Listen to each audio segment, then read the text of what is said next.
Meghan Markle is one of the most ruthless social climbers I've ever met in my entire life.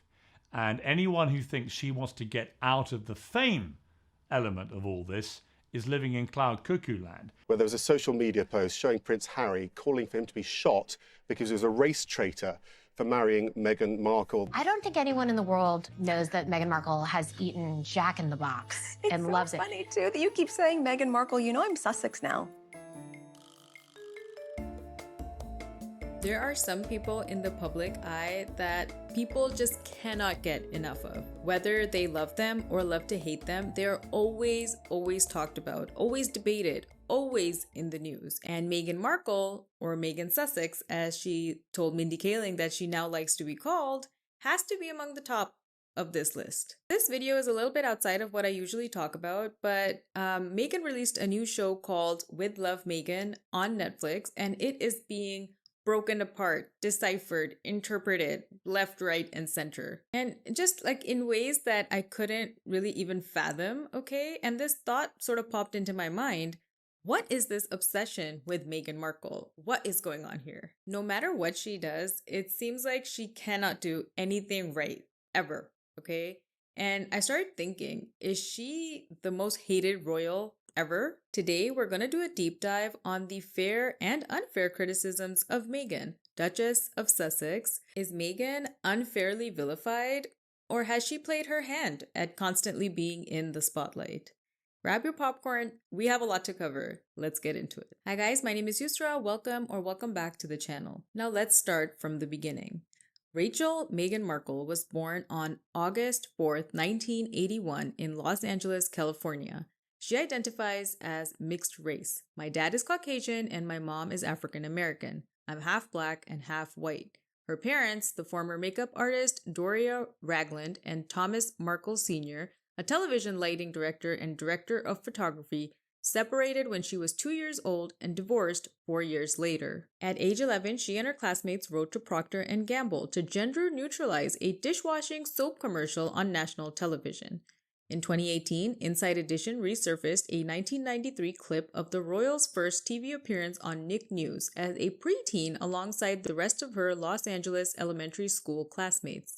The group was asked to evaluate a commercial for Ivory Soap, a Procter & Gamble product that shows a sink full of dirty dishes with a voiceover that says, "Women are fighting greasy pots and pans with Ivory Soap." Meghan took issue with that phrasing, explaining, I don't think it's right for kids to grow up thinking these things, that just mom does everything. She was inspired to write a letter to the company in response to the ad asking them to change the commercial to people instead of women. And much to her surprise, they complied. In 2003, Markle earned her bachelor's degree with a double major in theater and international studies from Northwestern's School of Communication. According to Markle, in the beginning of her career, she had a difficult time getting roles because she was considered to be ethnically ambiguous. In a 2015 Elle magazine essay, she wrote, "I wasn't black enough for the black roles and I wasn't white enough for the white ones." She also mentioned that she did not truly understand what it means to be treated differently for your race until a lot later on in life when she entered the royal family and that spotlight. So some of these early statements seem to contradict themselves, especially when Meghan was involved in the Erase the Hate campaign. And in this campaign, she talks about how she experienced racism, especially her mother, and she talks about the challenges of being mixed race. Some of the slurs that I've heard, or the really offensive jokes, or the names, it just hit me in a really strong way. Most people can't tell what I'm mixed with, and so much of my life has felt like being a fly on the wall, Markle said in the video. Markle also shared that she heard someone call her mother the N-word, which was honestly disgusting, and it was a really painful experience for her. A couple of years ago, I heard someone call my mom the N-word. So I think for me, beyond being personally affected by racism, just to see the landscape of what our country is like right now, certainly the world, I want things to be better. Quite honestly, your race is part of what defines you. Certain people don't look at me and see me as a black woman or a biracial woman. They treat me differently than I think they would if they knew what I was mixed with. Now, I'm not going to talk about the experience of being mixed race or of black identity because honestly, it's really not my place, right? But I mentioned this up front because these are Meghan's statements and her own words, right? way before Prince Harry ever came into her life. And of course, we're going to cover racism as we go along this video, because honestly, whether Meghan experienced racism earlier on in life is debated. We know for a fact that she definitely experienced racism later on in life. Okay, so Meghan is now getting small roles in Hollywood, and then all of a sudden she lands the role on the show Suits.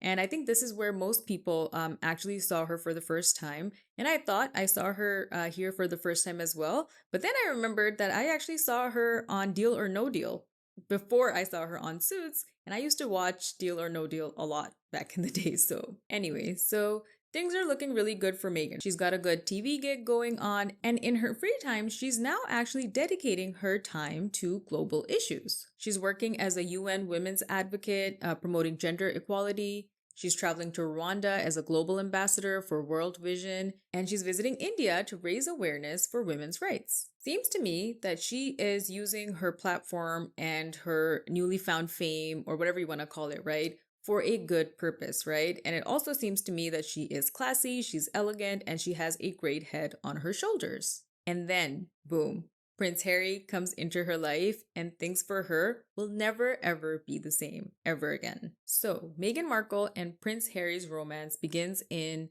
mid-2016 when they were introduced to each other by a mutual friend that set them up on a blind date. Allegedly, at the time, Meghan was in a relationship with a celebrity chef who she was living with at the time, and this relationship ended around the same time that she met Prince Harry. Some like to bring this up, by the way, that she was some sort of opportunist that ditched her then boyfriend to go run into Prince Harry's arms. However, no one really knows the exact timeline of events. It all happened in the middle part of 2016, right? There was no ring on her finger, last I checked, right? They were living together, but who really knows the details of their relationship, or whether they were happy or unhappy, or what the situation was, right? Anybody who claims to know is lying, okay? And be so for real, okay? If you're in a 2-year relationship, no ring on your finger, you're not really happy, let's assume, right? And all of a sudden you meet a prince.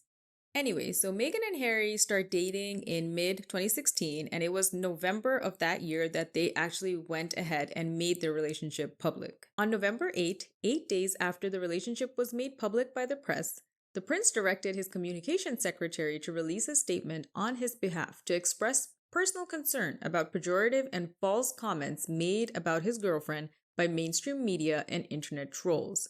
Later, in a letter to the British media regulator, Markle's representatives complained about harassment from journalists. Just 8 days after. That's concerning. But let's continue. So Meghan and Harry, their relationship continues, and their engagement is announced in November of 2017, and the date for their marriage is set for May of 2018. And during this time frame, like when they were dating all the way up leading up to their wedding, there was public speculation and a lot of media coverage, but for the most part, Meghan's perception in the public and in the media was relatively positive. Things really honestly intensified when these two got married, and ever since then, it has been a very slippery slope.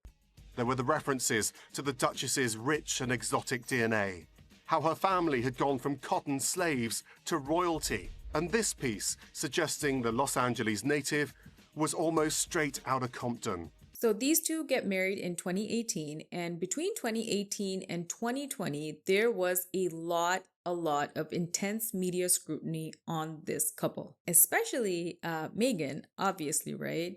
But when you start talking about the media coverage and media criticism when it comes to Meghan Markle, one name that pops up quite a bit is that of Piers Morgan. And over the years, my opinion of Piers Morgan has gotten lower and lower. As time progresses, my opinion of him just gets worse and worse, because what I realized about this person over time is his freedom of speech often comes at the expense of those people that are being mistreated by society. So easy targets for him, if you will. Anyway, that's a tangent that I do not want to get into today, but there is a sort of timeline when it comes to Piers Morgan and Meghan Markle, and we have to talk about it. We had 2 hours in the pub. She had a couple of dirty martinis and a couple of pints. We got on brilliantly. And then I put her in a cab, and it turned out to be a cab that took her to a party where she met Prince Harry. And then the next night they had a solo dinner together, And that was the last I ever heard from Meghan Markle. So Piers Morgan starts following Meghan Markle on social media in 2015, I believe. And at that time, essentially everything that he was saying to Meghan was praises. And like, I don't know, there was like some sort of back and forth maybe on social media. But what ended up happening was these two met up for drinks in 2016. It was shortly after these two met for drinks, allegedly, that Meghan actually met Prince Harry. And once she met Harry, she stopped talking to Piers Morgan, obviously, right? And Piers Morgan did not handle this elegantly, to say the least. Initially, he talked about how Meghan had ghosted him, and he hinted on feeling betrayed that she had just cut communication with him so suddenly. But then his criticisms of Meghan intensified and intensified and intensified over time. I mean, look, at her wedding, there was only one member of her family there. The rest couldn't be risked. They was considered too dangerous. In 2018, Morgan's critiques had intensified so much that he was not only, questioning Meghan's relationship with her father, but he also called her a ruthless social climber who was exploiting her royal status. Meghan Markle is one of the most ruthless social climbers I've ever met in my entire life. What she wants to do is now be a global superstar, riding off the stratospheric fame that she's acquired by marrying a member of the British royal family. And because the media and Piers were criticizing Meghan on her relationship with her father, we have to take a side note here and talk about that for just a little bit. Now, to me, the fact that the media and Piers Morgan were bringing up Meghan's relationship with her father so much was honestly ridiculous to me. Okay, I still think about it today and I'm just like, what was that, honestly? Now, some of you may remember that at the time of Meghan Markle's wedding, she had a real falling out, if you will, with her dad. So just a few days before the wedding, right? Like imagine you're preparing for your big day and then there's just a few days left, right? And then all of a sudden, there's this huge scandal related to your dad that blows up everywhere, right? And essentially what this was that Meghan's dad was actually working with the paparazzi, posing as if he was preparing for Meghan's big day by taking all these weird photos, right? So there's this one photo where he's getting measured for like a suit that he's supposed to wear on her wedding.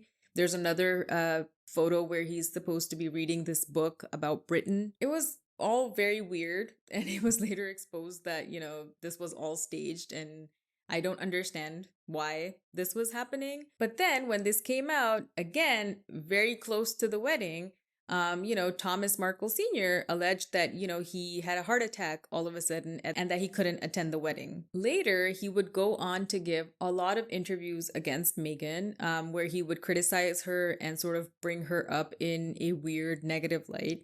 And did I mention when it comes to family, there was another family member. This was apparently Meghan's stepsister who came out of nowhere and wrote a book called The Diary of Princess Pushy's Sister, where she talks about how Meghan just abandoned her entire family, even though Meghan basically said that she did not even know this person very well and she wasn't really involved with her when she was growing up. Not to mention that this stepsister, named Samantha Markle, by the way, she also filed a defamation lawsuit against Meghan, which was later, essentially dismissed as just opinions by the judge that was handling the case. Ridiculous. I vividly remember all of this and I was like, what is going on with these family members? This is insane. This is crazy. And why is all of this coming out at the time of Meghan's wedding? And then, Piers is out there criticizing Meghan for how she's behaving with her family. But like, how are these family members behaving when it's time for this girl's big day? I mean, in no way is Meghan the social climber in this situation, okay? And my personal opinion on this is that let's assume that I have an okay-ish relationship with my family members, right? But they come out and they behave like this on my wedding. Oh my God, how is that relationship not going to sour, okay? And actually, I did have family members that created drama around the time that I got married, right? And guess what?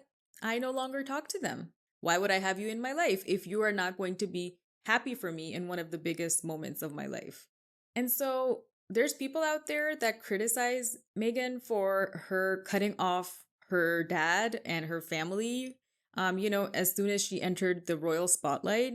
But honestly, I'm not going to say much about that relationship because what I saw, with her family members behaving this way, I sort of understand where she came from, honestly, right? And the truth of the matter is that no one really understands the depths of Meghan's relationship with her dad or stepsister or anyone else. And anyone who claims to say that, yeah, they're lying through their teeth. So anyway, we had to cover that quickly because that's another reason why Meghan gets hate, right? But back to Piers Morgan and his intense criticisms of Meghan, right? This man is continuing his disparaging comments and, they're just getting worse and worse with time. In the meantime, the UK media is now getting very intense with Meghan as well. They're literally going in very hard on Meghan, okay? There's news coming out that, Meghan and Kate Middleton were hanging out and discussing bridesmaid dresses, and Meghan made, Kate Middleton cry, for example. Then there was this controversy that, Prince William and Prince Harry, they have this strain in their relationship and they're fighting, and likely Meghan is the divisive factor between the brothers, and she's causing all this, friction between the two. And then when Meghan and Harry are essentially taking private jets to fly out, right? There's this criticism that like, oh my gosh, these people are so hypocritical. They're taking private jets to fly. At the same time, they're advocating for the environment. Like, what is this, right? It's like a direct contradiction of what you're trying to promote on your platform. I mean, yes, no doubt, there is definitely some level of hypocrisy when you advocate for the environment and then you take private jets to fly. At the same time, though, when there's two people that have so much media scrutiny, they're rich, they're famous, they are being analyzed, from head to toe, right? Did you ever think that maybe they're taking a private jet to fly because of security purposes so that there's no harm or something like that comes to them? I mean, it's just a thought. Where there was a social media post showing Prince Harry calling for him to be shot because he was a race traitor for marrying Meghan Markle. Like, can you imagine the paparazzi and the media and like people in general and how they would behave if these two flew commercial? So yeah, I mean, while there is hypocrisy, some level of it to this decision, I also can understand the reasoning behind why Meghan and Harry would choose to fly this way. And that's the thing, like when everything is getting analyzed and people are going in and the media is going in so hard on your every move, like it's insane, right? Like there's literally one tabloid I remember where there was a picture of Kate Middleton and Meghan Markle just standing next to each other and they're like slightly turned away from each other. And there were people coming out literally analyzing their body language, like, oh, these two are fighting. They hate each other. There's such a split between them, blah, blah, blah. They're literally giving each other the cold shoulder, blah, blah. Like, relax, okay? Okay, maybe, but like, this is all coming off of just like them slightly turned away from each other. Like, that's how they're standing. And this is all of it is coming from that. So this is just to say that, from like the hats that Meghan is wearing to the outfits to like the way she's walking to the way she's standing to like how she's flying to just every single thing is getting, analyzed and interpreted and presented to the public. And in the meantime, the public is forming some sort of opinion on Meghan, right? Especially Meghan, like Harry also, but like Meghan was the one that was up front and center. Where Kate's now celebrated for wearing an off-the-shoulder dress, Meghan is accused of breaking royal protocol. When Meghan wears dark nail polish, she breaks royal protocol again with vulgar fashion move. And so what happened was by 2020, things had gotten so intense that it really came to like almost a breaking point, I think, for Meghan and Harry. And this basically led Meghan and Harry to make the decision that in 2020, they were going to step down from their royal duties. And while this was a joint decision, what does the media go ahead and call this? They call this Megxit. And what does Piers Morgan do? He once again posts on Twitter and he shares this screenshot, okay, of his interaction with Meghan Markle. And basically what he's saying, he's like, oh, well, she's probably not such a big fan of me now. My guy, just take the rejection and move on along with your life. Trust me, you're gonna be okay. I think when Megxit happened, that's when there was like a huge media frenzy that was happening, right? Like, how could Meghan make Harry do this, right? Like step down from the royal duties, move away from the royal family, the big institution, the beloved institution, right? How is this happening? The way this has been handled and the fact that a statement was put out apparently without either the Queen or other senior members of the royal family knowing about it is simply almost beyond belief. Are they going to keep their titles? Did Meghan actually force Harry to do this? And oh my gosh, how did this outsider, this American, come into our beloved royal family and she's changing everything up and she's so loud and she's so controlling and she's so manipulative, blah, blah, blah. Like people were literally saying that she stole their beloved prince. I applaud them from taking a step back from the media because I think they're in the media too much. So if they want to live a private life, then yeah, let them live a private life. But maybe then go and get different proper jobs like the rest of us. Okay, that's an Irish opinion. I think it's completely irresponsible. You think so? Yeah, they're part of the royal establishment and they should behave accordingly. So people are stunned, you know, they're crying, they're vomiting all over the place, right? They can't believe what just happened. And so the following year in 2021, I think, you know, Meghan and Harry, they basically decided, okay, let's sit down and try to, you know, control the narrative a little bit. And this is when they sat down to do the Oprah Winfrey interview. Now, this was a tell-all interview, right? And when I tell you, like, this interview sent shockwaves throughout the world, okay? Throughout the world, right? It really was, like, it was really, like, I think a lot of the world sat down to watch this interview. I mean, that's just the truth, right? It's crazy. But I will say, like, all, you know, fun and jokes aside, this was a really, really telling interview, honestly. And in this interview, Meghan actually says that around the time that she was pregnant with Archie, I think it was in 2019, there was a lot of conversation and commentary on what the color of Archie's skin was going to be and how dark it was going to be. Oh my God. There are several conversations. There's a conversation with you. With Harry. About how dark your baby is going to be? Potentially, and what that would mean or look like. Not only this, but this interview resurfaced an incident where imagery had appeared online that was targeting baby Archie, basically comparing him to a monkey. And it was basically like a monkey cartoon or something like that that was in the image. And it was just absolutely disgusting, okay? And it just goes to show that there was so much racial hostility that Meghan was going through. And I don't understand when people say that, oh, there's debates on whether she went through racism or not. Like if you Google this, that image will pop up. Okay, so there's not much debate when it comes to that. Like it's honestly beyond disgusting. Okay. And then Prince Harry also in the interview, you know, he talked about his strained relationship with his dad and his brother and how he felt like he was stuck in the royal system and how things needed to change. My father and my brother, they are trapped. They don't get to leave. And I have huge compassion for that. Furthermore, Meghan actually opened up about having very harmful suicidal thoughts because of all the scrutiny that she was going through and because of the lack of support that she felt like she just didn't have. And the couple together basically accused the royal institution of not doing more to protect them from all the harassment that they had faced.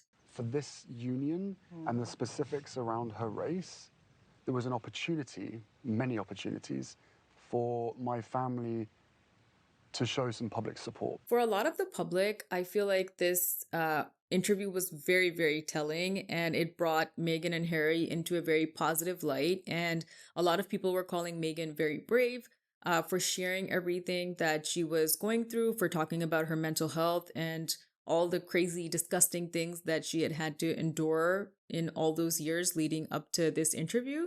And then there were people like Piers Morgan. Again, unfortunately, you can't get rid of this guy. And so this guy, he accuses Meghan of playing the race card. Oh my gosh. And he basically said that, you know, Meghan was lying about her mental health or exaggerating all these claims. And actually, he was on a show, I think it was Good Morning Britain or something, and he actually got into this really emotional heated exchange on the air, and then he got so much backlash that he was forced to resign from the show. So It just like, what is going on with this guy? Like, you would think that following this interview that Meghan's perception in the public would be overwhelmingly positive, but this was not the case, and it actually led to more division, if you will, in public opinion when it comes to Meghan Markle. Like, overall, the opinions on her were still very divisive and polarized, and some people believed her, while others called her a liar and said that she was really exaggerating the truth.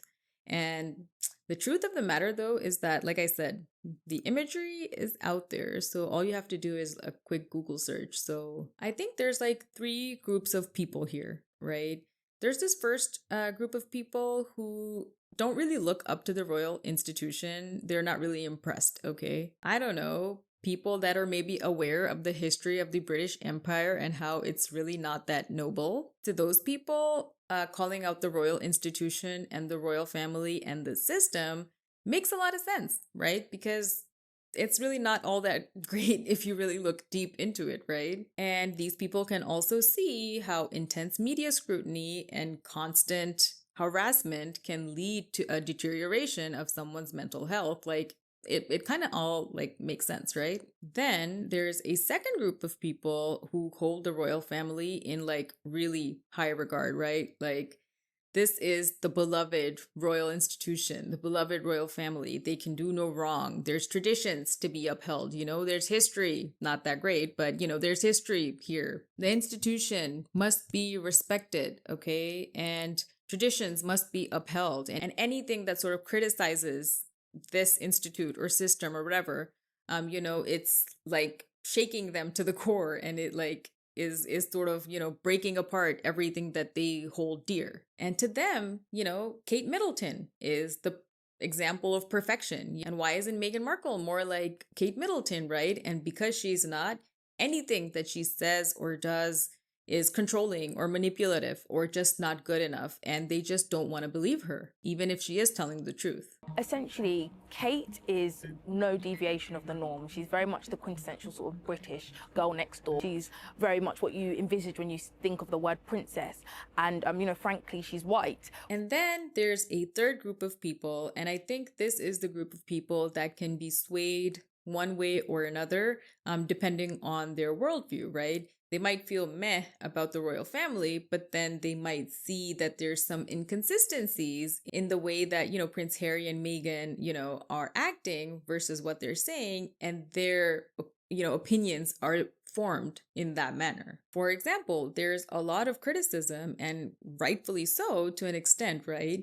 That, you know, Harry and Meghan, they want to criticize the royal institution, but they still want to keep some ties attached to it, right? Like, they don't want to cut things off fully. Or they may watch the Harry and Meghan documentary on Netflix, right? And they might find inconsistencies in some of the stories that are being told in that documentary. And then they tie it back to everything that, you know, Meghan has said, for example, in the Oprah interview or, you know, wherever else. And honestly, I think when it comes to like the criticisms of Meghan Markle, especially, there's a lot of people that are in this third group where they're like, hey, you say this, but we see this. You say this, but we see this. And I want to talk about that a little bit because I'm trying to do somewhat of a fair analysis, you know, in this video. And when I watched the Netflix documentary, Meghan and Harry, there were definitely some inconsistencies there. For example, when Meghan was claiming that she didn't really know much about the royal family, it was very much giving Simone Biles' husband energy, okay, when he said that he didn't really know who Simone Biles was until he met her. I'm sorry, but like, everybody knows who Simone Biles is for the most part, right? And also, I think everybody knows what the royal family is, okay, who they are, the institution, all that stuff. So on the show, Harry and Meghan also does this sort of reenactment of this curtsy that she did when she came, you know, across Queen Elizabeth for the first time. And it sort of came across very mocking in a way. If you really look at it, it was a little like, it was like a little weird enactment, honestly, because she was claiming that she didn't know anything about the royal family or royal protocols or anything of that matter. But then if you go back, you see that she had a blog at one point called The Tig, And in that blog, she not only talks about Princess Diana, but she also talks about Kate Middleton's wedding. And one can assume, based on a lot of those posts, that she really did have a decent amount of knowledge about the royal family. But I will say this in somewhat of a defense, right? Like you and me, we know about the royal family, yes, but do we really know the royal family, if you know what I mean? It's very possible that when Meghan says that she didn't know much about the royal family, she's basically talking about some of the intricacies, right? Like, for example, doing a proper curtsy, right? Like, I don't think I know how to do a proper curtsy. Like, I know what it is, but like, if I had to do it, I don't think I would do it very elegantly, right?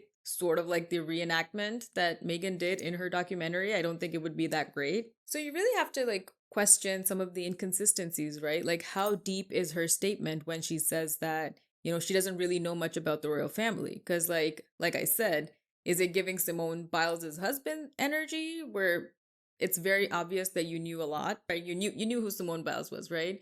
Or is it really something a little bit deeper in the sense that, you know, hey, like I know the royal family, but I don't know that much about them because I'm an American. I don't know. Her criticisms here can go either way. Then there was another contradictory statement that Meghan made, which also appeared on the show Harry and Meghan, right? And this was involving the Archbishop of Canterbury. I think it was in the Oprah interview where Meghan claimed that Harry and her had actually gotten married 3 days prior to the big day, like the public day, and that nobody really knew about it, right? And that it was the Archbishop of Canterbury that actually, married them 3 days prior, right?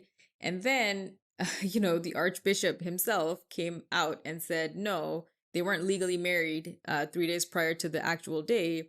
The only wedding that he recognizes is the one that happened in front of the world, right? So then, people were like, oh my God, she's lying about, when she got married, blah, blah, blah. So then Harry and Meghan, they actually came out and gave a statement and basically said that there was an exchange in front of the Archbishop of Canterbury 3 days prior to the wedding. They did exchange vows. However, it wasn't a legal wedding. So again, like there's all this criticism and people out there that are calling her a liar. But if you exchange vows, maybe to Harry and Meghan, that's the day they are one, they're husband and wife and they got married and the official legal thing happened 3 days later. You know what I mean? So it's like, is she lying or do we just not know the context, right? But the point is that this documentary ended up getting heavily scrutinized because of these 2 or 3 things that were stated and then refuted later on. And so this leads me to today, where the show With Love Meghan, now airs on Netflix. And it is being torn apart, crazy, broken down, clips of it going viral on TikTok. People are just criticizing. They're saying this is a very silly show, cringe, blah, blah, blah. Like, there's a lot of it is negative. Yes, there were a lot of moments in the show that were cringe, but the truth of the matter is that the haters out there, they are really stretching, trying to grab things, okay, that honestly don't exist. Like, let's forget about the fact that the show isn't shot in her home, let alone her own kitchen, okay? The premise is basically that Meghan is inviting some friends over, she's cooking for them, they're chatting, it's more like a homely sort of like tips and tricks and meals and all that sort of stuff, right? So it's like casual and it's not really anything serious, right? Like, honestly, it's supposed to be harmless, right? But then there was this one clip that I saw on TikTok that was going viral, essentially, right? And it was basically one where Mindy Kaling had actually come over to Meghan's place and they were talking and their interaction basically was getting criticized. I don't think anyone in the world knows that Meghan Markle has eaten Jack in the Box and loves it. It's so funny too that you keep saying Meghan Markle, I'm Sussex now. You have kids and you go, no, I share my name with my children. Yeah. Okay, so this was getting discussed quite a bit, right? And the critique here was that, you are basically taking the name of the royal family or the institute that you have suffered at the hands of, right? So why are you doing that, right? Fair enough. I mean, that seems to me like a somewhat fair critique, if I'm being honest, because if I had been done dirty by the royal system, I would definitely not be changing, my maiden name, that's for sure. Would I want to match it to my family's? I don't know. I probably not. But I would definitely want to distance myself from Sussex, that's for sure. But then there was also this second interaction with Mindy Kaling, and that was also doing the rounds. And that to me was like a little bit ridiculous, okay? Because you can talk about how it may be a little bit hypocritical or not genuine to hate being the Duchess of Sussex, but you love it at the same time, right? So you hate the Institute, but you want to keep their name. Fine, I get it. But then this interaction with Mindy Kaling was just not fair at all, okay? So in this interaction, Mindy Kaling is basically asking Meghan about her look, okay? But instead of look, she pronounces it Luke. She says something like, oh, Meghan, tell me about your Luke. And Meghan looks at her and she's like, my what? And Mindy's like, your look. Did I say that wrong? And Meghan was like, yeah, you said Luke, your Luke? Like, okay. And then she just laughs about it, right? So yeah, Mindy definitely pronounced that as Luke instead of Look. And there was literally an article that came out that was saying that Meghan Markle is racist because Mindy Kaling's Indian accent came out and Meghan Markle was actually mocking it. Okay, I have to say that that is actually ridiculous because in my very humble opinion, Mindy Kaling is raised and born in the US. She's American. She does not have an Indian accent, okay? Her pronouncing look as Luke was very confusing to me because I have seen her speak. I did a whole video on her, okay? There's no way that this was a very weird interaction, if I'm being honest. And personally, I do not believe that Meghan was being racist at all. I think this was a very weird and confusing interaction that I don't know if it was like banter between friends, but one thing for sure is that the editor should have cut this out because I have no idea why this aired. Okay, so that wasn't great, right? And neither is Meghan taking out, things from one package and putting them into another type of packaging with a handwritten note, right? But it's fine. It's not that serious, okay? Because, these things were making people allegedly, apparently, in the culinary world, really mad for some reason. And I have to say, Meghan did not come out and say that she's some Michelin star chef, okay? She says that she likes to cook and she likes to invite people over and cook for them. And she's making frittatas and stuff. She's just putting, little edible flowers and stuff on top of things. She's not doing anything really serious, okay? It's supposed to be harmless. I'm just can this woman do anything right? Because there's another video that I saw where someone was like, oh, Meghan's so pretentious. She's preparing goodie bags for kids and she's putting basil in goodie bags. What kind of kids out there actually want basil over candy and stuff like that, right? And then again, you go watch the episode, right? And then you realize that, it's not really a candy goodie bag. It's supposed to be a bag that essentially is being given to the kids in a garden party theme sort of thing. And so not only is she putting basil in the bag, okay, she's also putting some seeds in the bag. She's also putting some gardening tools and a composting pot or whatever in these bags for the kids, right? So it's supposed to be an exercise. So people are just taking things way out of context and it's not necessary, okay? It's really not necessary. Not surprising, honestly, because of everything that I've told you guys thus far. It is not surprising that to some people, this woman cannot do anything right. I don't think it was warranted. I personally only watched one episode, the one with Mindy Kaling, just so that I could have an unbiased opinion on the show. And I do have one critique of it. Yeah, I think because this wasn't my genre, I think the show was boring, okay? I don't think it gave me anything. I don't know how people are actually taking things, they're taking those seeds that she's putting in the bag and they're growing basil out of it or whatever. I mean, it's just, I don't know. It's ridiculous, okay? It just doesn't make any sense to give her this much hate for just inviting people over. And there's also this whole thing oh, she's trying to show off her style and all this sort of stuff. Just stop.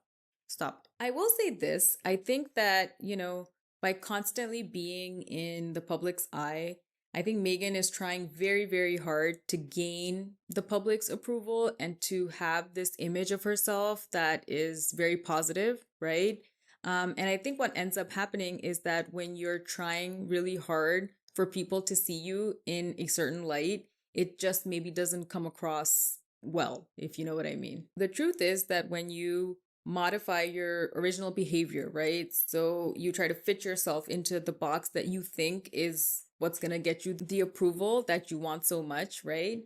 You behave in certain ways, and maybe that just doesn't come across as very genuine. I really don't understand, like, after everything that Meghan has gone through, why she just doesn't come out and say, you know what, I'm rich, okay, I'm beautiful, I married a prince, okay, and this is who I am. Take it or leave it, like, I don't care anymore, you know? Whereas someone like Meghan is very much a deviation. She's foreign not just by being American, but she's got black heritage. She's a divorcee. She's just a very different type of person, and somebody that I don't think your average British member of the public sort of thinks of when they think of the word Duchess or royal family at all. Like, when you try so hard to be relatable, you really lose the originality it honestly takes to be relatable, right? And the truth of the matter is that 99.9% of us people, we will never know what it's like to be rich.